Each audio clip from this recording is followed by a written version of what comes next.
Alright guys, some of you guys have HEIC pictures which will not be compatible with Photoshop. If you want to change your camera settings, you can go into the camera settings on your iPhone and change it from high efficiency to most compatible, and that way your pictures will be taken in a format that's more easily integrated into the outside world. But for now I'm going to just convert a picture. So I'm going to go here, I'm going to type in HEIC to JPG. A lot of these converters are good. I'm going to click on the first one, which is HEIC to JPG.com. Some pop-up ads might come up. I'm just going to close them when they come up.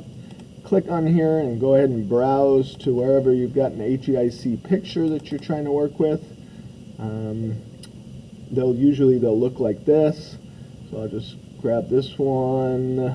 We're here, me giving a speech. So it'll automatically just start converting. I can do multiple pictures, up to 5 at once. And I can hit this download button to download it. Don't click on any of this. This is just like clickbait here. Okay. If I do multiples and I click this, it's going to actually zip them, so you'll need to right click and extract them on your computer. It's better, if you're not comfortable with that, just clicking this download, and now I'll have a JPEG version of that I can use with my Photoshop. Okay? Hope that helped.